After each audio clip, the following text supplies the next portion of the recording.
Okay, so I'm going to go ahead and get us started with kind of a soft launch here while folks are still getting food and getting settled, but I don't want to lose too much time here because we have a lot of content to cover. So I'll go ahead and start doing the introduction for the event. Welcome to this conversation about the energy transition and the global economy. Today's panel is the first of a series of events that we're holding at Dickinson College this semester to explore a variety of questions about the energy transition. What is it? What's driving it? Where might it be leading us? What might be the consequences? So this is the first in that series. They're co-sponsored by our center. I'm with the Center for Sustainability Education. The Burgess Institute for the Global Economy is co-sponsoring some of this, and then also the Clark Forum for Contemporary Issues. We've got some of the other events that are coming up on October 29 in the evening. We've got an event called Accelerating the Energy Transition that's with senior leaders of the Environmental Defense Fund are going to be here as part of the Rose Walters Prize residency. There's going to be a panel discussion on the evening of October 29, so look for more information about that. Then later in the semester with the Clark Forum for Contemporary Issues is King Coal is a documentary film about communities that are very dependent on coal and what does an energy transition mean for them. There'll be one day in which the documentary will be screened. That's November 11th. And then on November 12th, we have the filmmaker will be here for a conversation, discussion of the film, the making of it, as well as the issues that it deals with. Okay, I'm Neil Leary. I direct the Center for Sustainability Education here at Dickinson. I'll be serving as the moderator for today's event. Before I introduce our panelists, I'd like to acknowledge that Dickinson College is on the unceded lands of the Susquehannock Nation. We acknowledge the many indigenous peoples who lived with these lands, as well as the thousands of indigenous children forced into the Carlisle Indian Industrial School from 1879 through 1918 as part of a federal cultural eradication effort. If you've been going to events at Dickinson, you've heard that land acknowledgement statement probably multiple times before. Why are we talking about it here? It actually has particular relevance when we're talking about energy uses, energy sources, that extraction of energy from indigenous lands, the history of that is very relevant to any conversation about energy and energy transitions. Also the reality, the present day reality of indigenous peoples being among what are called frontline communities that are impacted by the extraction of resources, the environmental degradation that can accompany that, and global climate change, which will be part of our conversation today. So that's why, in particular, we mentioned the land acknowledgement statement today. All right, so I'll get on with introducing our panel. We have Nate Teti, Teti, there we go. I got myself confused. Nate Teti. Nate he is Vice President of U.S. Government and Public Affairs for Equinor, which is an international energy company based in Norway. He's worked with Equinor, which previously was called Statoil prior to 2018, working for them about 16 years or so, variety of roles, one of which was head of sustainability for Equinor's North American operations. Also mentioned that, Nate is a Dickinson graduate, class of 1996. He also has a master's in public policy from George Washington University and a Juris Doctor degree from the Catholic University of America. Joining Nate on the panel is Professor Heather Plumridge Bedi. Heather is an associate professor of environmental studies at Dickinson. Her research focuses on injustices related to climate change, the energy transition, land grabbing, and food rights, and the implications of climate governance and energy policy for the environment, sustainable development, and livelihoods. Also on our panel is Professor Tony Underwood. Tony is Associate Professor of Economics at Dickinson. He teaches courses in environmental economics, econometrics, microeconomics, population economics, urban economics. His research examines household energy use and emissions, environmental implications of urban density, and the sharing economy, the challenges for climate change mitigation that are posed by demographic changes and transitions, and also research on economic education. So please join me in welcoming our three esteemed panelists. All right, so to set the stage, if I can get that to work. To set the stage, I'm going to ask Tony, Professor Underwood, if he could kind of give us some context about the sources of energy that we currently use in the U.S. and globally, and also some of the history of how that has changed from the past. So, take it away, Tony. Okay, so easy question. Just summarize 300 years real quick here. But no, I mean, I want to start primarily by giving us all an understanding that energy transitions have been underway and are underway for quite a long time, right? And so if the U.S., if you look kind of to the far right of the figure you're looking at up there now, you can see that currently oil at the top of 38% of our total energy consumption in 2023, then natural gas as the next big chunk there at 36, and then you can see coal and nuclear and renewables really at all at around 9% of total energy consumption in the U.S. So still, right, overwhelmingly dominated by fossil fuels, but that's changing quite dramatically more recently. And, you know, so for a good example of that is, you know, 2023, right, petroleum or oil is still the top, right, but, and it has been for the past 73 years, but just this most recently, renewables have exceeded coal as part of the energy mix for the first time, really since wood was ruling back in 1880s. So if you think of that in terms of the energy transition, you can think a lot about, you know, the story, right? Think of the story that has happened as we move kind of from 1776 to the present. For about 100 years, wood as a source of biomass was the primary fuel, right? And then it wasn't until 1885, right, that coal actually takes over as a portion of the energy mix. Then you can think kind of from 1880s to 1850s, coal was dominant, primarily due to industrialization, the rise of the railroads. Since the 1960s, however, coal has been primarily used for electricity generation. In the 1950s, oil took over due primarily to the rise of automobiles, suburbanization, as liquid fuels began to predominate in the U.S. economy. By the late 20th century, natural gas takes over as gaining prominence, and really more recently, it's been the rise of drilling technologies and hydraulic fracturing that has seen natural gas displace coal to the degree it has now, right? You see the kind of the steep drop off in coal as a portion of the energy mix there. Most recently, over the past couple of decades, is when we have seen renewables become the fastest growing source, right? That exceeded coal for the first time this past year in 2023. It makes up 23% of electricity generation, although it's only around 9% of our total energy mix. What else to note? So maybe let's go to the next slide, just kind of showing the rise of renewables here. Forgot my job.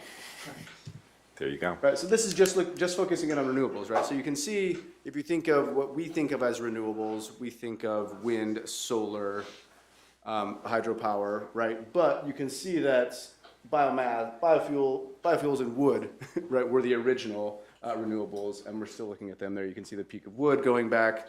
I won't linger here too long, just to say that these transitions were all driven by different things, right? Sometimes technological innovation, sometimes economic factors in particular, meaning cost. Sometimes policy and regulation were the main drivers. More recently, it's the environmental concerns and the impact of climate change that is driving the more recent transition. All right, so we switch to the global picture. Right? I want to get through this quickly. I don't want to spend too much time giving us a picture, but we can see this same story going back to 1800 globally, and you can see that the story is similar early on, right? Early on, wood dominates, right? And that's true really for 100 years until it takes a full 100 years for coal, right, to take over as the dominant source of energy worldwide. So one thing to highlight right away is that globally transitions from one fuel dominating to a new fuel dominating take longer, right, than they do in, say, the US, where it's maybe a decades-long process. Globally, it could be 50 to 100 years before one new fuel begins to dominate the old one, right? Takes coal 100 years to dominate wood, takes natural gas then another 50 years beyond that to take over coal as the dominant source of fuel. So most recently, if you looked at the far right side here, you can see kind of the proportions. The numbers are not there, but oil is sitting at 32% globally. That's petroleum, like we saw in the previous one. Coal at 26%, natural gas at 24%, right? So these transitions have taken longer, but have played out in similar ways worldwide, but in uneven ways worldwide. Let me leave it there. Okay. All right. Thank you, Tony. Nate or Heather, do either of you have anything you want to add? Observations about kind of where we've been in the past on energy sources? Well, thank you everyone for coming here today. There are a couple seats left here, so if you don't want to sit on the floor, there's a couple of spots here and there. Before I start, I just wanted to do a little advertisement that Professor von Kuchen, who's here in the front from the German department, and I are leading a mosaic to Germany, spring 2027. You're on campus, but we go to Germany to learn about the energy transition in a global context. So exactly related to what we're talking about in this particular. I know. Auntie and I talked about that, but it's extremely relevant to what we're thinking about today. So I just wanted to add a couple of points as we think about what's different in the present compared to what we've seen in the past. And I think Dr. Underwood did a really good job at letting us know where we've been, where we're going. But I think there's a couple of key factors happening right now that kind of reframe how we can think about this. So one thing I really wanted to note right now is we're having an energy affordability crisis in the US and internationally. So as we think about some of the costs associated with this transition, we have to keep that in mind and try to figure out how do we make this transition as affordable and inclusive for everyone so that no one's left behind in that process. So just to give you a little bit more information about that, energy poverty is defined as when households spend more than 6% of their annual income on electricity. And what we see in other energy services, what we see in the United States from 2024, according to the US Census Bureau, is 74 million Americans actually had to skip something else, other required resource for their household, food, gas, other things, so that they could pay to heat or to cool their houses. So that's a pretty significant chunk of our population. So it's not something that's just affecting some people, it's affecting a lot of Americans. And it's definitely an international issue, but I wanted to bring that home for folks, that this is a piece of the puzzle we have to think through. So what we're seeing is that lack of electricity affects human development, but also there's higher disconnection rates happening, particularly in Pennsylvania, but also in New York State, where I'm working on this through a grant with a local community organization. So people actually not being able to afford their energy bill and then actually having their electricity or heat cut off. So another thing related to that is we see energy inaffordability. We're also seeing rising energy demand from things like data centers. So you probably all know this, but there's a $15 billion data center proposed right close to us in Cumberland County in Middlesex Township. They're proposing 450 jobs, a lot of economic benefits, but there's huge electricity and water needs for these data centers. So those kind of help contextualize how we can think about these issues on an individual and a kind of national and global level. The other thing I want to note before I pass it to Nate is the technology needed for this transition. So again, Dr. Underwood walked us through where we're going, but we need a lot more technology in order to get where we really want to be in relation to renewables. So we need more innovation because solar panels are only about 21% efficient right now, so that can definitely go up with more technology. They have a lifespan of about 20 to 25 years. You all know, what do we do with those panels? What do we do with the waste associated with that afterwards? But also, I think everyone knows renewables are not a standalone technology. They need complementary storage, they need better batteries, they need to be able to move electricity from point A to point B. A good example of that are wonderful solar fields some of you are familiar with past the Dickinson Park. The electricity generated there actually can't reach all the way to our campus. It can reach to the athletic fields there, and it's powering that. So it is actually a renewable source of electricity for part of Dickinson, but it can't actually reach all of us. So how do we have better technology to enable that transition across that particular space? One last thing I just wanted to note is kind of the emerging global world order that's kind of driven those energy uses in the past is really shifting right now. We're seeing an emergence of a lot of countries as the US retreats from a position of leadership around climate change. The US is really pushing fossil fuels right now through their geopolitics. So in engagements with Ukraine and other nations right now, the US federal administration is requiring that countries actually import our natural gas, use our oil. So we're really, as a nation, kind of moving towards fossil fuels, and other nations are stepping up to be the real leaders on renewables, namely China. So China actually has the highest greenhouse gas emissions right now. It also has very high levels of fossil fuel use, but it is the largest exporter of technology and resources related to renewable energy, and it outpaces every nation in the world in terms of how much they've invested in renewables. So that's really an interesting one to watch. India is not quite as sophisticated, but they're trying to move in those directions as well. So I'll pass it along. All right, thank you. So Nate, maybe add your observations on kind of where we've been, where we are, but then also I know you wanted to talk about what's coming in the future. What are some of the projections? What are the trends looking like for what comes over the next, say, decade? Yeah, thanks. And such a great crowd. Appreciate y'all being here. And I should have mentioned my wife also went to Dickinson, so class of '96 as well. And I was actually just here for the Alumni Council. I just joined that, so I'm really proud to be a alumni of the school. I've worked in the industry for 20 plus years, and I still, there's a lot in a graph. And I would just say, like, the complexity behind this graph is just tremendous. I've had the privilege of working in the U.S., but also, you know, we have operations in 30 countries. So I've been quite a few places and seen the differences amongst, you know, what was being said about the kind of priorities and the differences where you are, and the energy poverty, the sustainability challenges, the differences you see between Nigeria, Argentina, India, the U.S. I mean, the societal priorities, you know, are just immense in terms of like those challenges. I think just to reset a little bit on those charts, we talk a lot about these fuel sources. They are very different. They have different needs. They have different demands. They have different characteristics. And you kind of have to look at each one and see, like when we talk about electricity, we're largely, and all the demand that everybody's talking about, that's largely coming from the data centers. You know, I think it was projected by 2035, data centers might be the largest source of electricity demand in the country, which basically they were nothing a few years ago. So basically over a 20-year period, they're gonna go to perhaps the largest source of electricity demand in the country. And we are a large, of course, consumer of electricity as a country.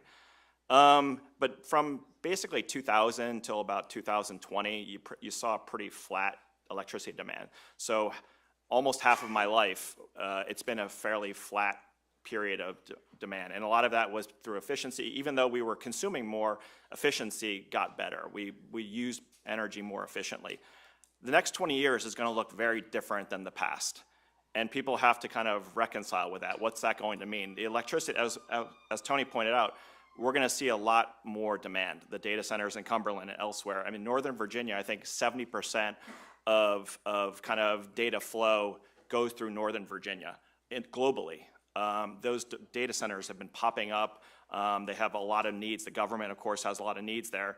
So I think it's important to learn from the past, but the future is gonna look quite a bit different, and that's going to require a lot of different thoughts around the energy mix. And these things are also very regional. Even in the US, how energy will be used. It's not going to be a one-size-fits-all across the 50 states. It's going to be quite unique. So just a few comments on that. And I think if you think about these data centers, some can use up to a gigawatt, if not more. It's terms I still get confused with, but essentially, a gigawatt can, for our purposes, can maybe power about 500,000 to 700,000 homes in New York. So you think about that. Your one data center could be equivalent to 700,000, maybe 1 million homes, and these things are going to be popping up more and more and more. So it's essentially having to meet that electricity demand for, I think they said like a new Denver almost every week. And so it's going to be it's going to be up to policymakers, up to investors, up to sustainability experts to kind of figure this all out. So you guys are certainly in the right place, I think, to be on this curve and to be kind of contributing to what this outlook will look like. Okay. So maybe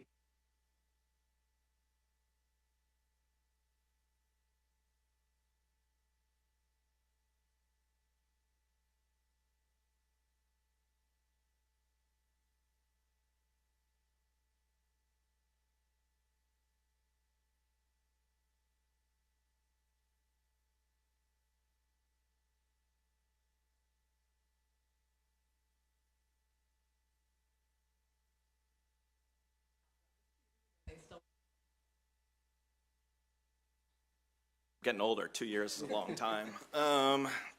Let's see. No. The infrastructure we have is not nearly adequate for what demand and what the need will look like. And this is, it was referenced China. They are building infrastructure and they are building kind of the connectivity of these systems at a far more rapid pace now than we are. We are, as a country, not very good about building things any longer. And this is an interesting thing. I'm not sure, there's a New York Times columnist, Ezra Klein, does work on abundance. I would encourage folks to look at that work. And it's about the US's competitiveness. And it's because we're having a hard time, I think, developing the systems necessary. We have a very antiquated transmission system, generation. So it's not just, people think about the sources, right? They think about, is it coming from gas or wind or solar? That's only part of it. These things have to be distributed and they have to be utilized. And a lot of that energy is lost along the way. So from the solar panel to your house, a lot of that electricity is lost. And we have to get better at efficiency because we certainly don't have much to waste. So a lot of investment, trillions of dollars, are going to be needed for infrastructure development to create the pipes and the wires and the things that are necessary to deliver energy. So, and then have been instances it takes 17 years, 18 years to build one transmission project. If we're not better about those types of things, we're going to fall behind, and it's going to mean competitiveness. It's going to mean geopolitical risk for us as a country. So, yeah, the short answer is no, and we got to get better quick. All right, thank you, Nate. So, getting back a little bit on script again. Sorry, did I take over? Oh no, that was perfect. I led you in that direction, and that was exactly what I was hoping to hear from you. So. We're in the early stages of an energy transition, and many are asserting that it's necessary, and some are also arguing that it's inevitable. Is it actually necessary? If so, why? Is it inevitable, or is it something that can be derailed and go in a different direction? What's driving the transition? So maybe, Heather, why don't you start us off with giving us some of your thoughts on that?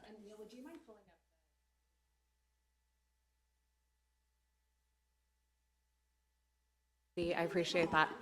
Okay, I was worried if it was going to get random sounds. Can you hear me okay in the back with that on? Okay.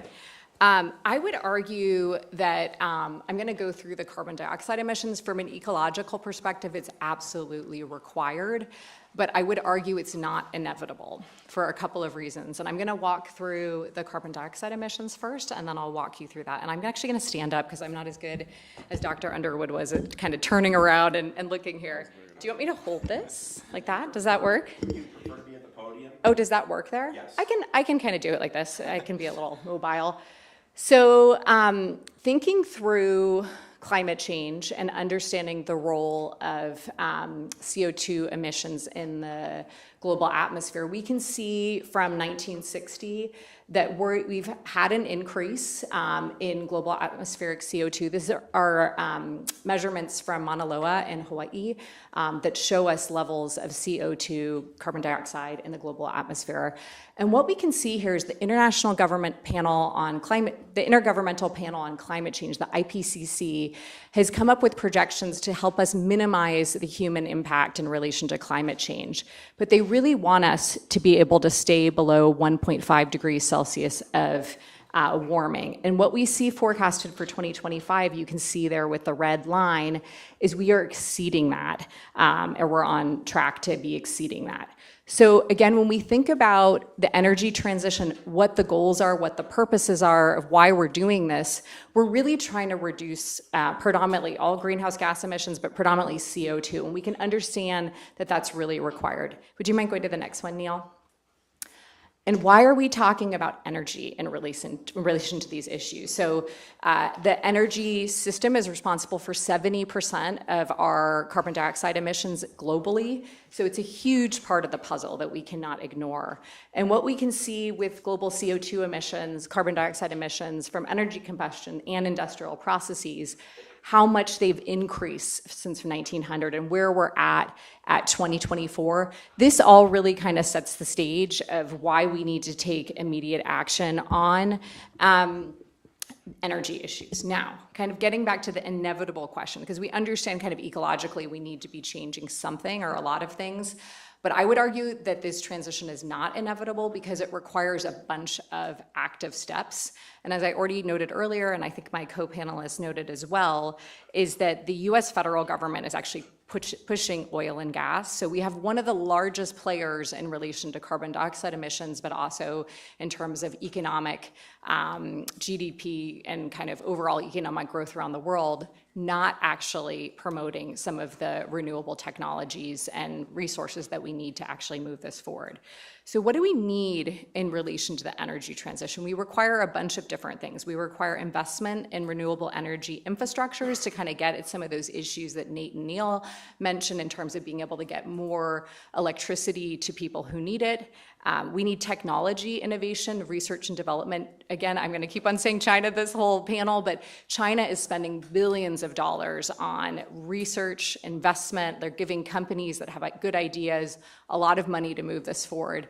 The US has historically done this, but we've also had major failures. There was a company called Solyndra that was funded under the Obama administration. They were given, I think, $1 billion to work on this. Tesla was given a lot of money as well.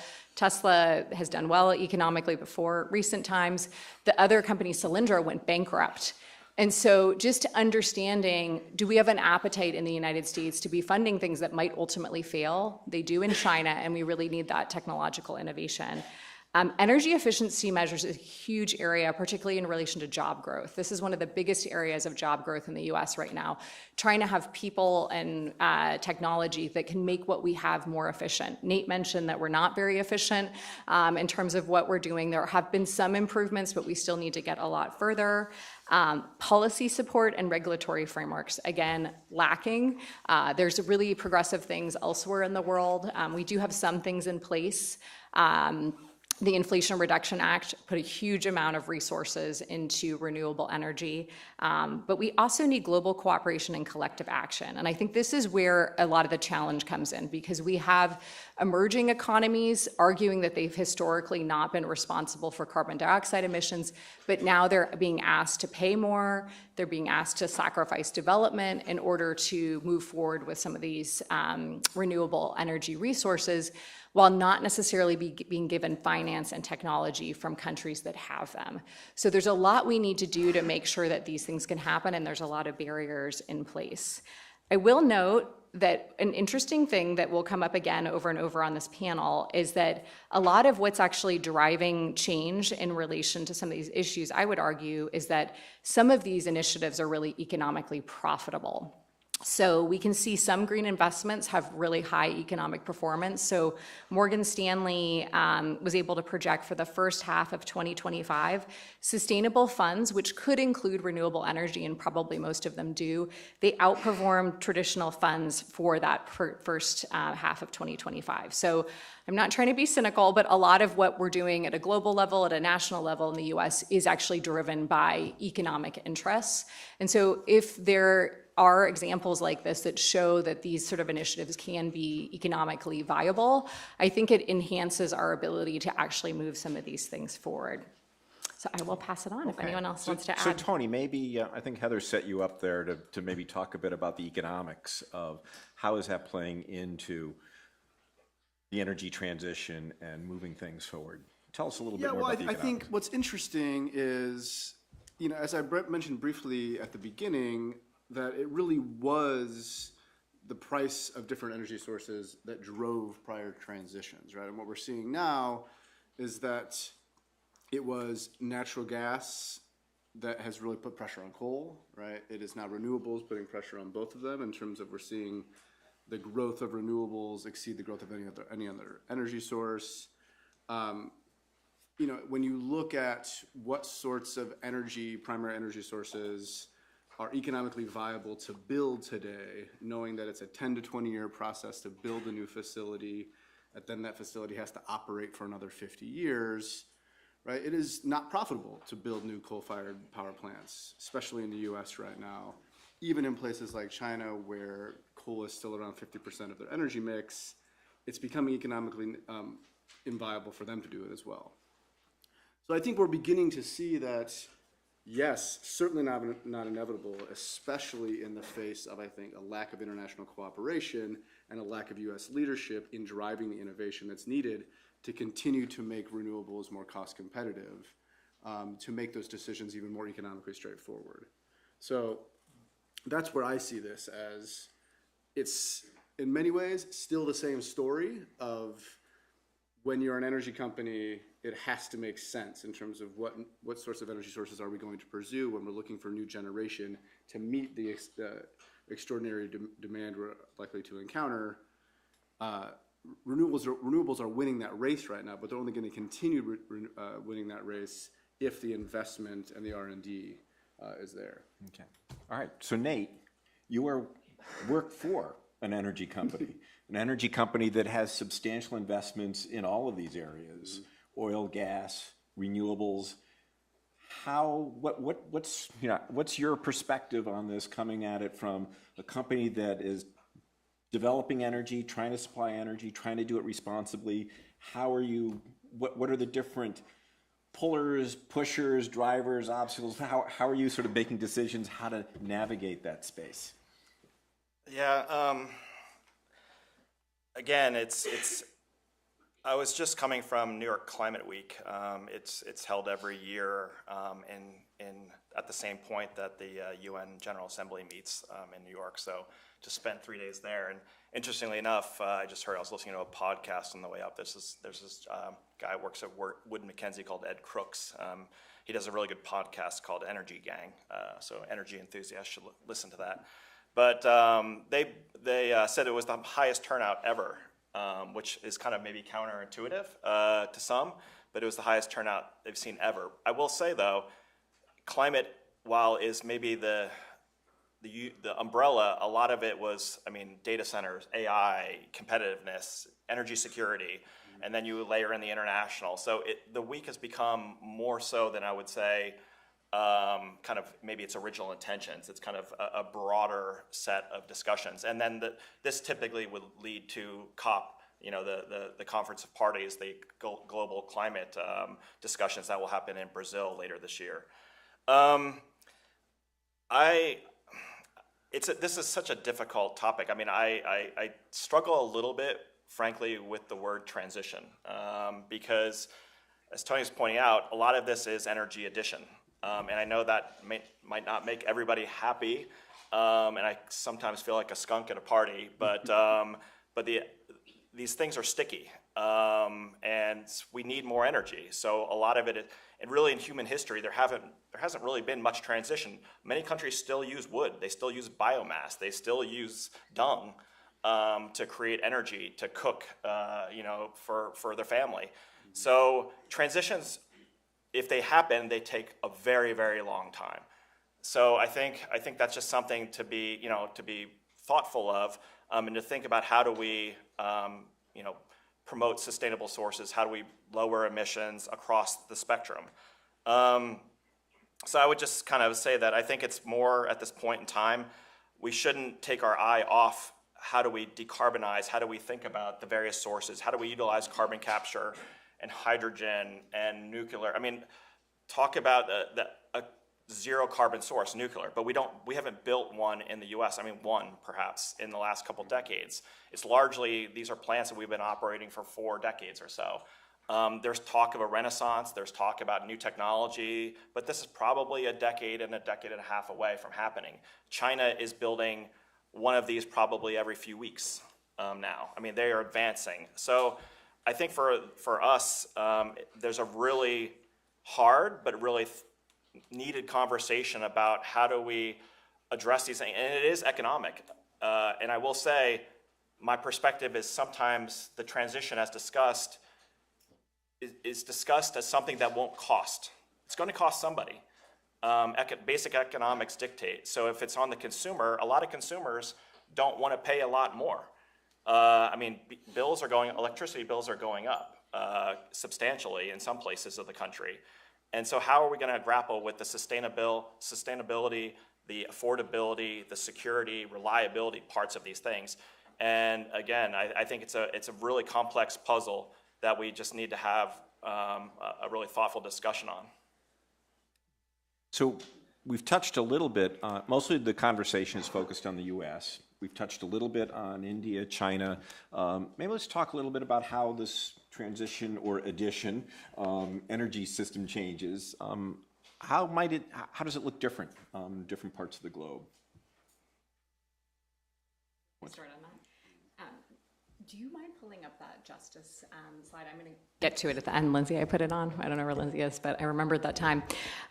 So I am going to kind of frame this question and kind of think through 2 specific examples, not just globally, but also thinking about a US example. Sorry, Neil, bringing it back here. I will argue that climate change is a universal challenge that really requires action across nations, but also within nations. And I think that's where a lot of our hope comes from in terms of what's happening at the local scale and at the state level scale. We do know, as Nate mentioned before, there are disproportionate vulnerabilities to climate change across countries, but also within geographies as well. And we also know from emerging evidence that renewable energy projects, when they're large scale, they can replicate some of the injustices that we see historically coming from the fossil fuel industry. And Nate will mention this later, I'm sure, but a lot of that technology is actually being moved forward by former fossil fuel companies because they have that capacity. So I'm going to give you 2 examples that I think globally, but also locally, kind of help us think through how the transition looks different, but also this question of who actually benefits from it, and then how do we actually have solutions and ways forward to kind of get to what I'll talk about at the end here with this just energy transition framework, where we can have a more inclusive approach to some of these issues that's kind of more focused on justice and ethics in terms of how we move forward rather than putting economy at the center, which is challenging, and I will be the first one to note that. So I'm going to draw from my research to give these 2 different examples of energy injustices associated with large-scale solar projects. So as you all know, large-scale solar projects require large swathes of land, usually contiguous land, in order to maximize kind of the overall effect of that solar project. We can see solar panels on roofs and other places. When I did research in India as a Fulbright scholar, there's some really neat efforts to put solar panels on lakes or other bodies of water, which is really fascinating. There could be other ecological implications for that as well. There are neat innovations, but for the most part, when we're talking about large-scale solar, you're going to need a lot of land. Land is absolutely critical for people's livelihoods and their everyday. So And my two research projects, both in India and in Colorado, that is the sticking point. That is the ultimate challenge of how do we find ways to have other needs being met on that land and also have the space we need for renewable energy. So my research in India really has looked, I used to look at coal, and a lot of my students thought that was depressing, so I thought, oh, I'll look at renewable energy. It still is a little bit depressing, but I think there are some hopeful signs as well. But really understanding in some of the cases that I've looked at and other people have done research on as well, the dispossession of people for land to actually make space for a large-scale solar project. And in the Indian context, the people getting disproportionately affected are indigenous people. So again, historical patterns of repression, as Neil mentioned at the beginning, that we've seen here domestically, that we see in other nations. We see large-scale renewable energy projects with wonderful climate goals that really would help reduce carbon emissions. On the ground, we can see injustices associated with that. If people who are dependent on land for agriculture, for livelihood, are displaced from that land without remuneration, without any other jobs or other resources, unfortunately, that's what we're seeing in the Indian context.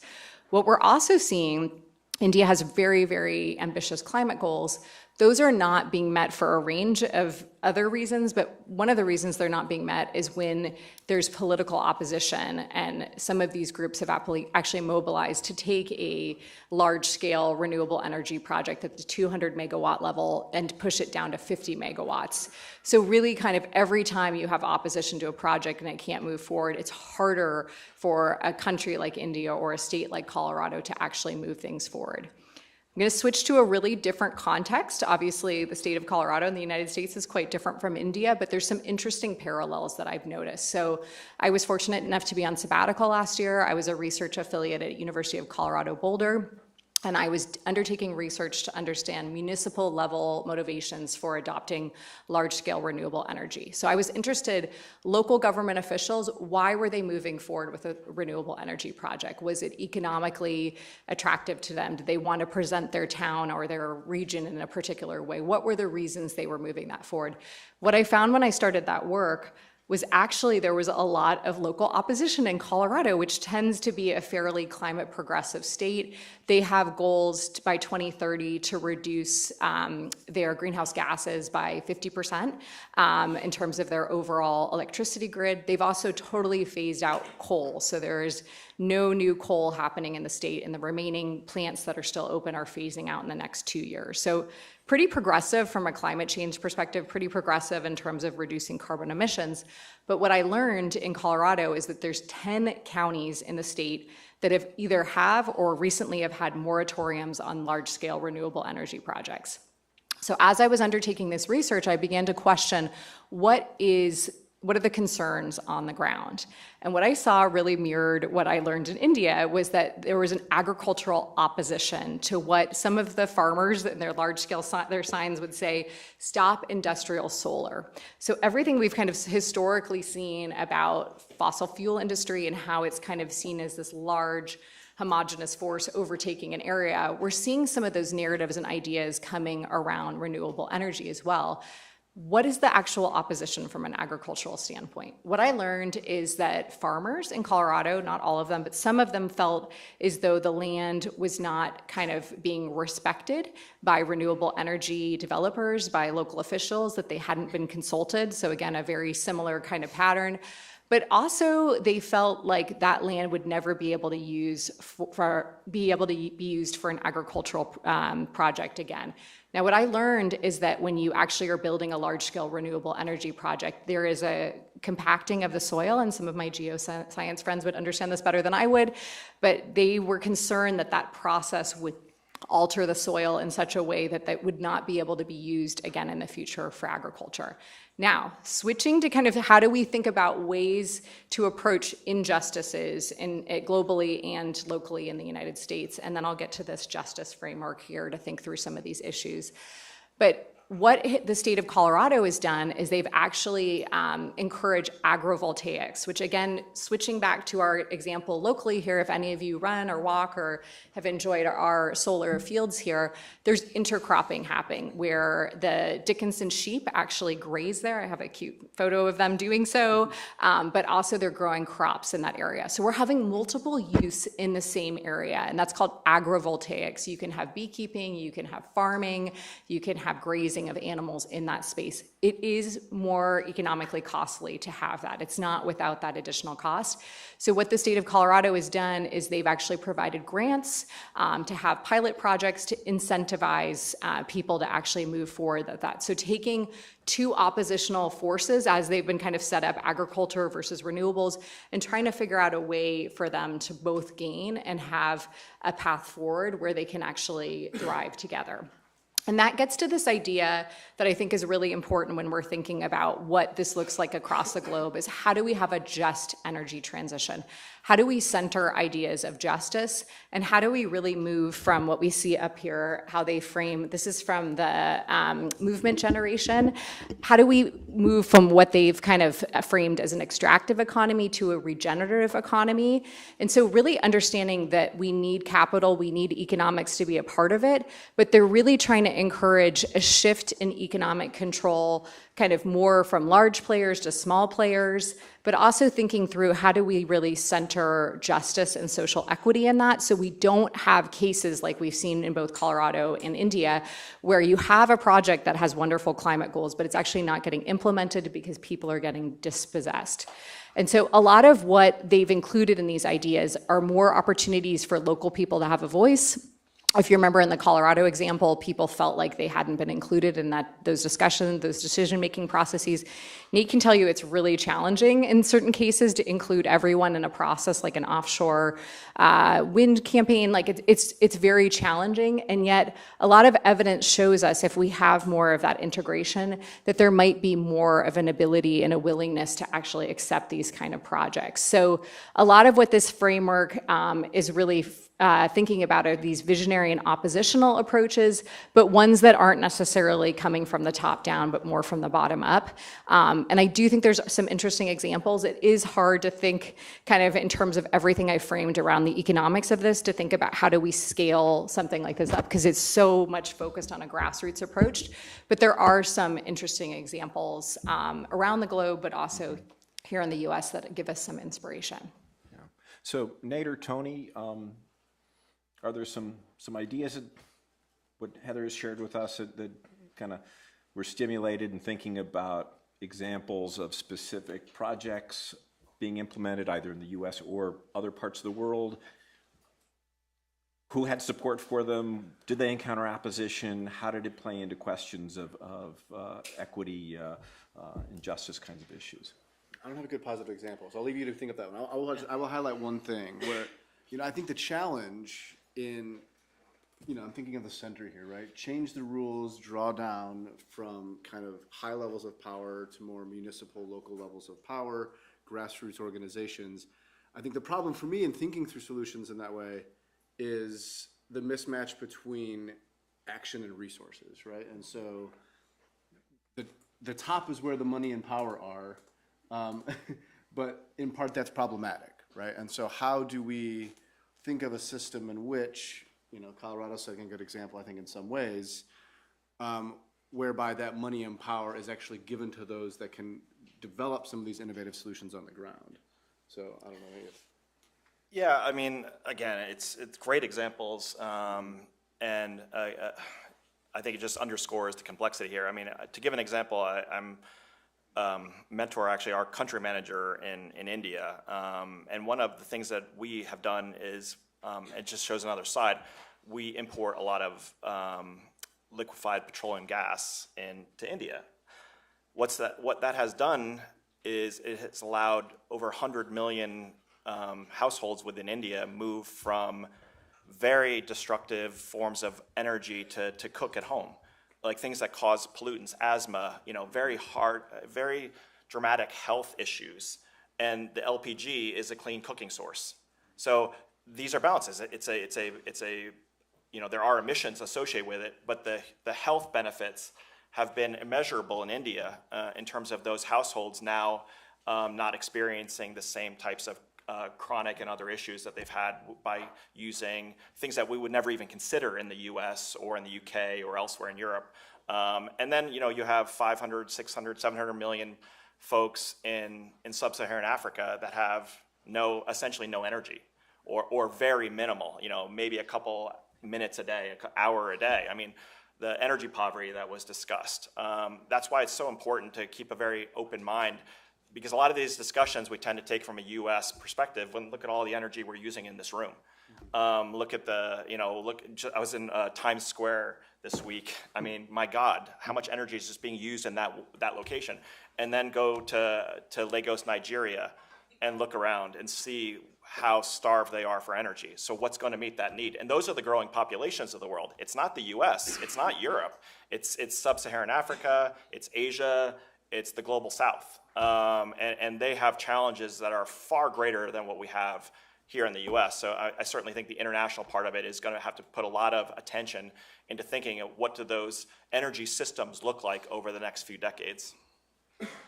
All right, so I think what we're going to do now is something a little unusual that you may not have done in similar events at Dickinson before, but we're going to take the next few minutes for all of you to have a conversation with your neighbors and maybe just kind of reflect on, what are you feeling and thinking about the different issues we've been talking about of an energy transition, energy addition, equity issues tied into issues of energy, just kind of, what are your thoughts? What are your ideas on that? Maybe kind of what sort of visions do you have about what energy sources you're hoping for in the future, or maybe what's worrying you? So take a moment to just kind of like turn to the person next to you and have a conversation for a few minutes. And then what we're going to do after that is we're going to invite a few of you to sort of share some ideas that you talked about with your neighbors. And it's Socratic method, like law school, so I'm going to point to somebody and say, you have to, no, I'm just kidding.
Okay, so wind up your conversations.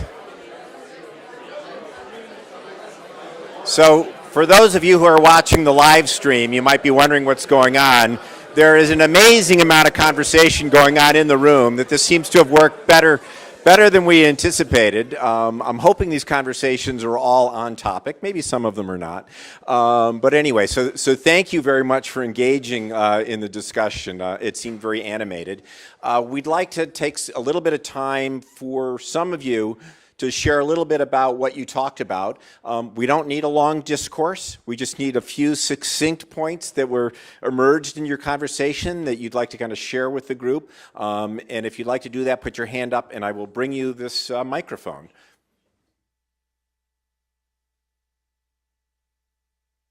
There we go. All right. Hi, I'm Michelle, and some things we talked about were, Wolf one, that the fact that like renewable energies are growing and becoming more profitable might be a good thing. And while we don't agree that like, we don't like the fact that profit is like the main motivator for using sustainable energies, we know that like that's going to get a lot of people on board. So regardless if like we believe like it's because we want to have a healthier earth, the fact that it's profitable might be what we need to convince other people to push this into being. Thank you very much for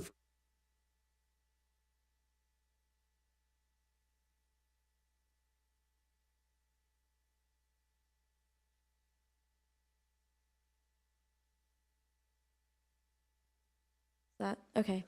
Hi, I'm Alicia, and we talked about the implications behind the energy transition versus the energy addition, because it's just interesting how we're at a stage right now where things are relatively early when it comes to the like green energy transition. So kind of grappling with how to make it both economical for investors and affordable for the consumer is really interesting. Okay, thank you. Who else? We got somebody else in the back there. That's what I can do after retirement. Okay. All right. My name is Joel. In our discussion, we sort of, I particularly wanted to discuss that a lot of the arguments here are sort of in an economical or like sort of businessy like realm of thought. But since we've mentioned how much energy something like data centers will take up, I think we might also want to ask the question, like, at what point do we want to step in to try and say that, and like regulate these companies from taking up energy when it harms the environment and reduces the supply available to those who actually need it? Sort of, yeah. All right, thank you. Yeah, so far a lot of the conversation has been about kind of the sort of private-driven changes in what's going on in the world around us. And we will, I think, in the next part of this conversation, start to talk a little bit about what can we be doing at local, state, national levels, international levels to either regulate or at least have some kind of intervention to move things in directions that some of us think we might want to go. Who else has something to share from your conversation? My name is Clark. I was discussing just briefly with Lucy, who just left. I promised I wasn't talking to myself. We're just talking a little bit about the energy transition, or, well, addition in this context, and how in some cases, like certain towns in Appalachia, how it has left people out of business or has really ruined these towns. And it sort of opened my eye to a little more about just how the role of discussion is super important in these contexts, especially when it comes to communities like in energy poor areas, or communities that are especially reliant on certain fuels that we are phasing away from, and sort of highlights the sort of inadequacy that the government has currently been taking.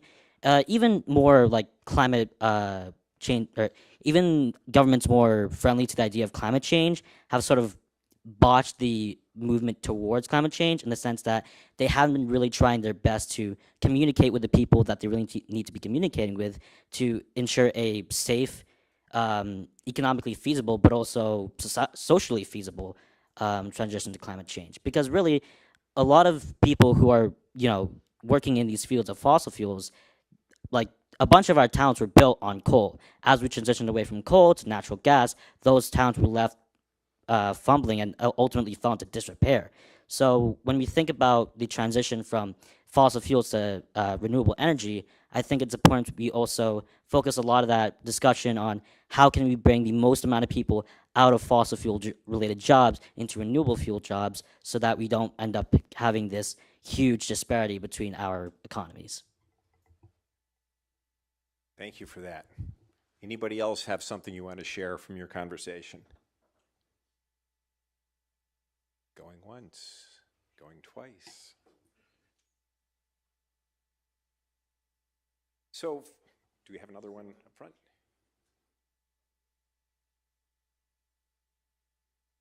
Do you have more you'd like to say?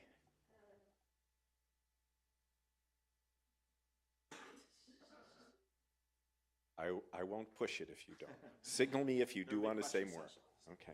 So do any of our panelists have any kind of reactions to what we just heard from her? First, I want to just sort of thank all of you for engaging in those conversations. It appeared from here that you were really seriously talking about the issues that we've raised. And then for those of you who spoke up to share some of your conversation, we greatly appreciate you doing that. And now let's hear, are any sort of thoughts on what you've heard from our students? I can jump in on Clark's last point about fossil fuel dependent communities and how do we ensure they don't get left behind, because I think that's part of, I didn't get into that with the just energy transition, but they're a piece of that puzzle. People that their whole communities are economically dependent on those resources, how do we ensure that there's something else? We've all heard of these Appalachia communities that people learn coding or something else. There are some interesting examples where they've been able to retrain and come up with other ideas.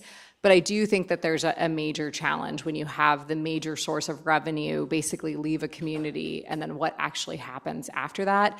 And a big issue centers around education. Like a lot of the money for schools ends up going out as a result of that. So folks in my intro environmental studies class, Environmental Connections, we're actually reading a case study from New York State next week about kind of how they actually came up with a fund and actually had money to be investing in local economy, to get new job training, to have health options, and really make sure that a company just didn't dump an area and then move on as coal is kind of phased out.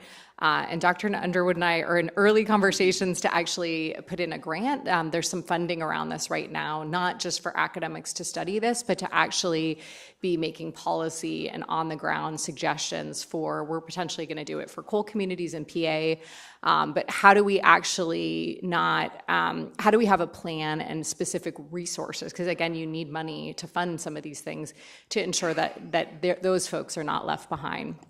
So I think it's a good point. Nate, you seem like you want to say something.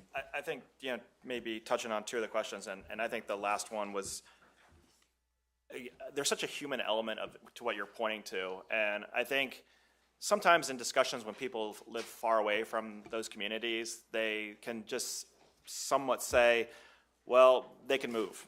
They can move to the, offshore. If you're working in a gas town in West Virginia, you can just move to, Massachusetts and work in an offshore wind park. That's not the way most families move. I've moved 4 times as a family. It's a big deal.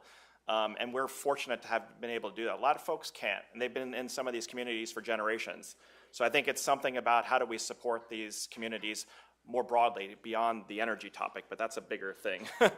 On the AI question, the only thing, I am by no means an expert in this area, but I will say, at least the way policymakers, government talk about it is they view the AI race as the space, the same what we did with the Soviet Union. And it is an imperative that if the US does not win this, we will essentially decline. So the race between AI, China versus US, that's why, but I think they're very good points about how this is regulated, how, they're already thinking about the impact on consumers and what that might look like. So it's an emerging topic with so many elements to it, but it is seen, I would say, as a national imperative that we haven't seen probably in at least a generation. I would just add, I mean, in terms of things like capital mobilization, right, and this is where there's two sides of that data center coin, right, where because the AI race means more data centers means more energy demand, that means that has to funnel some money to the energy grid, right, and they have to be thinking about that. And so there could be some spillovers there in terms of that capital mobilization towards both renewable energy and grid modernization, right? So I do see some kind of hopefulness in the race of AI that because it's going to draw on the energy demand so completely, that there could be some spillover effects there in terms of the infrastructure. One not very hopeful point to add to that is the AI projections are not in our current energy demand projections. So this was sort of I think some people could have projected it, but I don't think the people modeling for our future energy demand fully understood the electricity demand from AI. So again, I think if we're thinking about modeling and projections, like that is a new element that is so huge. And again, thinking about some data centers using more energy than countries, it's something that I'm not trying to get you all nervous and anxious, but it's something that we all have to think about and be aware of that particular piece of the puzzle. Yeah. So all of us have some kind of role to play in participating in decisions, moving things in directions that we'd like to see, whether as private citizens, whether as, with private corporations or in the public sphere. Maybe let's talk a little bit about sort of the different roles, the different actors, and what is the role of local government, state government, federal government on energy addition, energy transition, or the private sector, or combinations of those. So let's hear some thoughts about how the different stakeholders might move things in ways that seem positive. How do they work together? Are they working together? Okay. Sure. Are they working together? Somewhat. I think you mentioned a group before, EDF, Environmental Defense Fund. We've worked with them for 15 years on the issue of methane emissions. So if you think about natural gas, methane is the primary component. I'm not a chemist or a science person, but I understand what it is. But it's also more than kind of, for example, CO2. It has a much more adverse impact on the climate than CO2 does, carbon dioxide. So they've been working, leading, I would say, working with industry for years about how do we reduce that methane footprint to the point now, years ago. And I'll just give an example. The first time I went to one of our operations down South Texas and took out an infrared camera, so you could look at your facility and you could see where there were leaks on methane.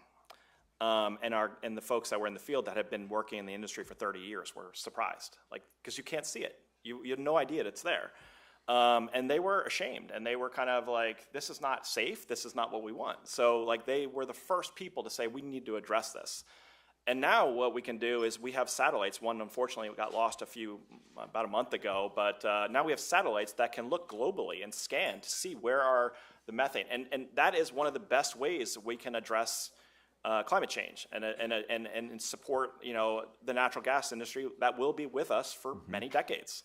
So that's a good example of a partnership with an environmental. Everybody has a role. I mean, state, federal. You put them all out there. I think the conversations though are just too binary. I think they're often not sophisticated enough because there's too many political interests involved, and other interests. And I would just say we could inject a lot of civility into some of the discussions to maybe promote better outcomes. I'll kind of leave it there. So maybe before you leave it there, so maybe share a little bit with us about over your career in energy. Has it always been this politicized. How has it changed in your 15, 16 years working in energy in terms of the ways in which the discourses on energy have become more political, divisive? Give us your perspective. on that. Yeah, I know. I think it's always been politicized. I mean, it's a very everybody can relate to energy in some way, shape, or form. I think it's gotten worse, and I think that the way we consume information, again, I'm not on a lot of social media, but I pay attention. I'm also had background in communications, and to see that we're all being pushed to silos, if you will, about what we think. And I truly believe that is accelerating the polarization that we have, not only in energy, but in many topics. And I think it's unfortunate. I mean, I've been shouted down. I've been, criticized. I work for a company that does oil and gas. We do renewables. We do hydrogen. We do carbon capture. We do lithium extraction for solar. We do a lot of things. I've had people tell me, how do I live with myself? How do I go to bed at night? I think as civility, I think conversations matter, perspectives matter. And unfortunately, I think there's the loudest voice in the room sometimes is the one being heard. So again, if I could leave you with anything, is civility matters. I mean, you can disagree. You can disagree with these topics. You might not like what I do. But I also know that I have my views and I believe in them. So let's have a discussion around it based on facts, science, and kind of what we think about the world should look like. And I think we'll be in a better place. Yeah. That's a bit preachy, sorry. Yeah. So we're kind of running towards out of time here. I want to leave a lot of time for some Q&A here. So maybe if each of you could briefly address this issue of where do we get information about these issues? How do we decide what sources of information we're going to trust? How do we do, can we use things like this forum here and education? What's the role of that? Sort of in the current space of what's going on where so much information is distorted, misleading, sometimes outright false, being driven by a variety of agendas. Kind of how do we navigate that space, and how do we as individuals kind of get an idea of where do we find information that we can rely on? How do we approach that? Well, I'll just say, and I know I've showed it in my class, so that some of the slides we used were from there. I think one of the best energy sources is the International Energy Agency, the IEA. They just have amazing graphs and reports, and they have so many countries that are members of their organization. I think the standard and quality of what they do is really helpful, and they have really insightful reports. So for me, that is usually the first place I go to if I want information. But I think general research principles of triangulating information, if you feel like something looks like it might be a little bit off or not aligned with something you've heard before, just trying to make sure you get that from other sources as well. And just to, from my perspective, to kind of circle back to what Nate was talking about, to leave you all on a slightly more hopeful note before we move to questions, then I know Dr. Underwood will add on here, but I will just circle back to what I started with in the beginning, that we are seeing a retreat of the United States in terms of global climate action. You all know that the United States, along with Libya and Iran, has pulled out of the the Paris Climate Agreement. And so thinking through at the federal level, we're seeing some challenges in relation to the US, but we're seeing a lot of local state level actions. So a lot of municipalities and states have their own climate action plans. California, which is the 4th largest global economy in the world. So again, thinking about California as bigger than most of the countries in the world in terms from an economic perspective. They've mandated that 60% of the state's electricity be from renewable sources by 2030. So they're only behind the economies of US, China, and Germany, which is really fascinating. So again, thinking through, there are areas that we're seeing positive change. A lot of US corporations are also having their own imposed climate change transition plans, having significant investments to get to zero net carbon emissions.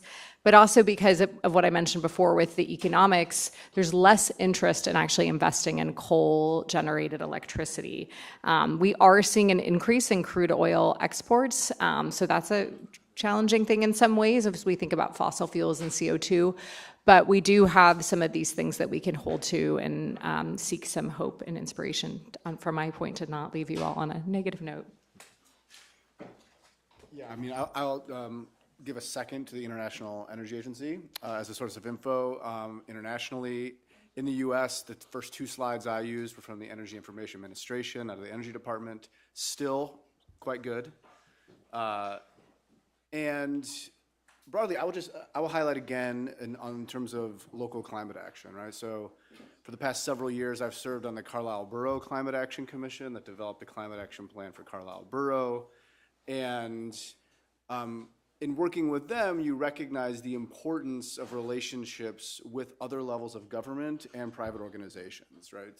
The borough understanding that even in the absence of national leadership, they can look to the state of Pennsylvania for funding for projects that they want to pursue at a local level, right? And so as more and more local communities and municipalities develop their own action plans that can then work with their states, eventually we're going to have, national leadership again, and that these plans will then be in place to draw upon those national resources.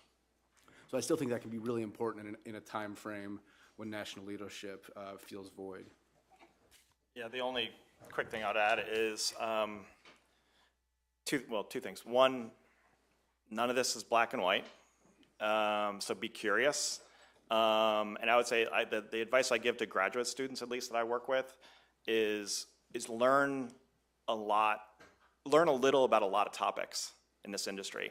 Even if you want to work let's say you want to work in solar, know something about the nuclear industry, know something about the hydro industry, know something about your competitors, because it is a competition. And the more you can be informed, and there's so many good sources. I mean, podcasts I could list. I mean, please, LinkedIn or whatever, email me.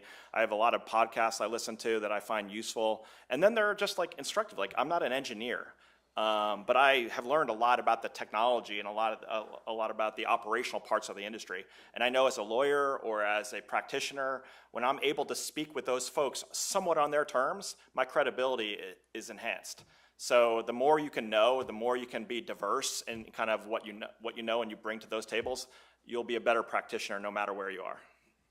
All right. Thank you very much. So now we're going to open up to some questions again. So who would like to ask questions of our panelists? And if you do need to go, please go ahead and go on to whatever your next thing is. But we will, some of us will stay here and do some questions and answers.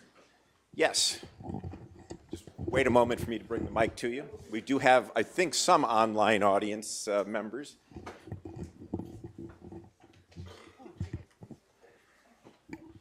Okay. So my question is, like, nuclear energy wasn't talked about a whole lot in this presentation, and obviously nuclear energy is a very large energy factor. So I was wondering, if we use nuclear energy, could it be a transition and not an addition, like we were talking about earlier? And would that work with our current systems, or would we also have to redesign everything, and not just in America, but around the world? Let's take maybe another 1 or 2 questions, and then we'll have the panel respond.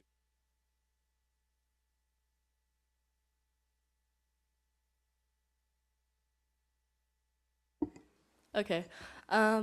So we talked a lot about China and how fast they're innovating and investing in new infrastructure. And I'm wondering, are they having these discussions? Are they facing injustices like how Colorado and India have? And if they're moving so fast, how are they having these discussions? And are they or are they not?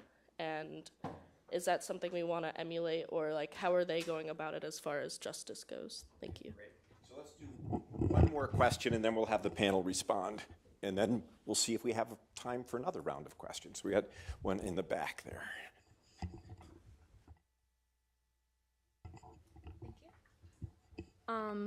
So I was wondering about the effect on communities. So obviously, coal towns, there was that sense of community because the energy was coming from work that happened as a result of the people, versus solar farms, that being more passive on the community's members because those solar farms are added by companies, and then these companies kind of quote unquote leave. So do you think that this aspect of community and the town's engagement with their energy sources has a play in how people treat like the introduction of new energy sources?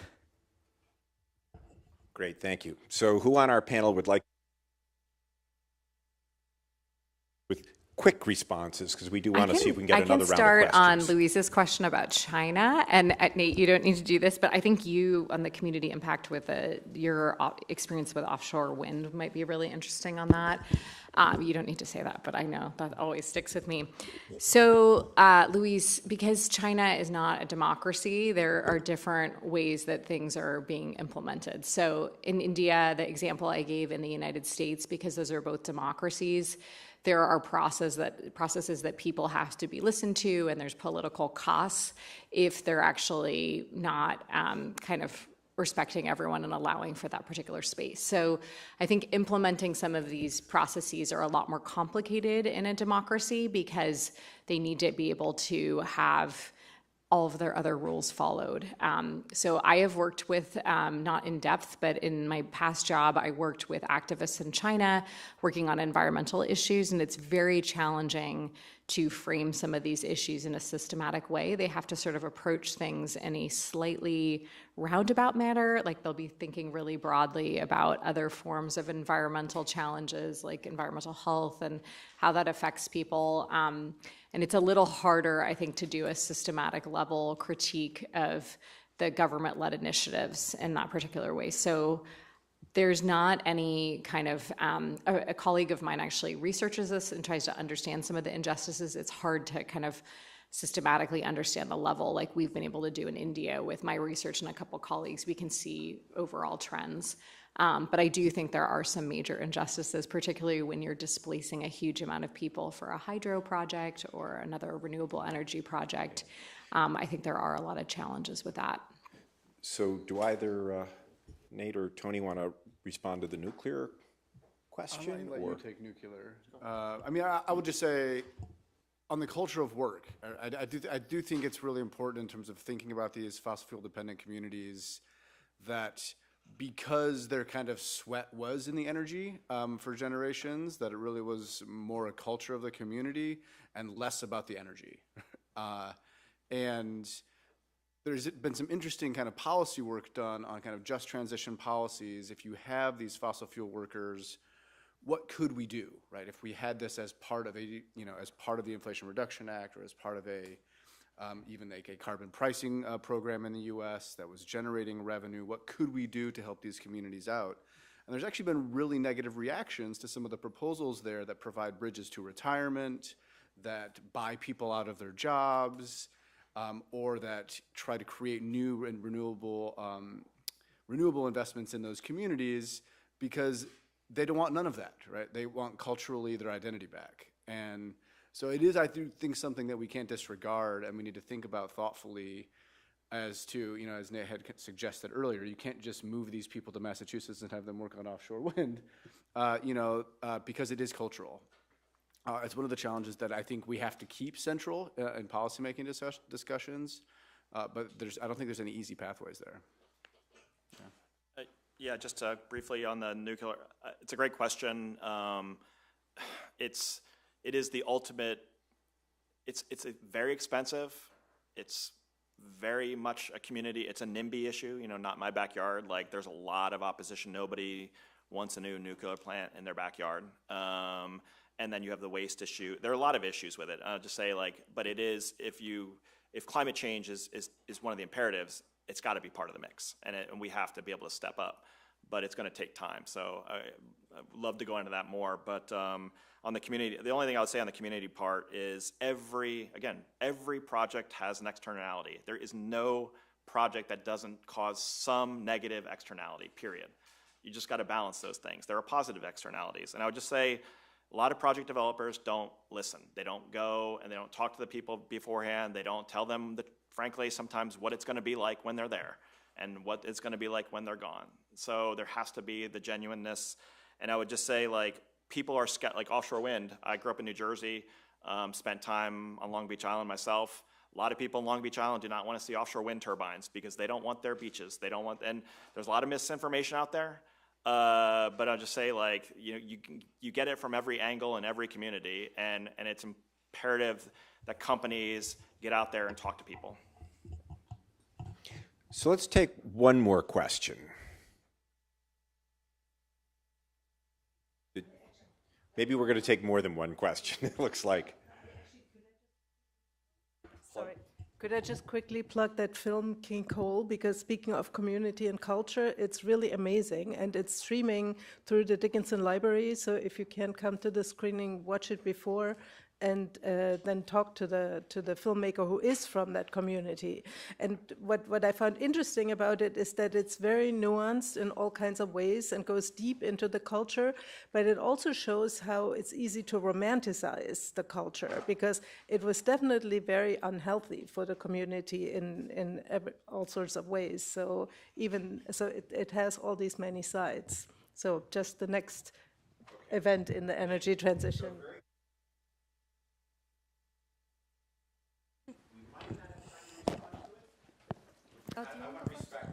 Sure, yeah. And in fact, I have a meeting at 1:30 with the provost, and so I do want us to end at 1:30. Okay. Hi. So very quickly, off the back of what Nate was saying, so when we're listening to our environmental experts about both pushing for renewable energy, but also the negative impacts, like if you've ever had a discussion with Professor Van Fleet, you know her opinions on offshore wind. And the effects on the bird and the bat communities. So at what point are we weighing both our environmental benefits and our environmental negatives with our renewable energy sources?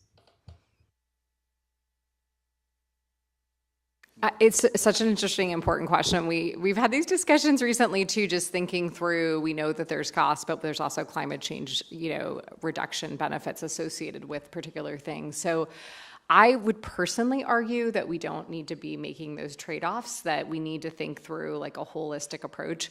I know that can feel very Pollyannish when we actually look at the implications, because Professor Van Fleet, I believe, opposes wind turbines because she's worried about avian populations. And so I think understanding that there are some avian deaths associated with that I think when you think about the ethics of something, deciding what's right and wrong, trying to balance that and understand how do we get to a goal that's going to get us where we need to be. There's no perfect answer, but I do think in certain cases, if we do have more consultation, not on that particular issue, but if we do have better mechanisms, we can get to a better goal. And again, try to leave on a positive note, and other people will speak and add to this, but the agrivoltaics is a good example of that we can meet multiple goals if we have a more consistent approach and if there's more funding associated with that.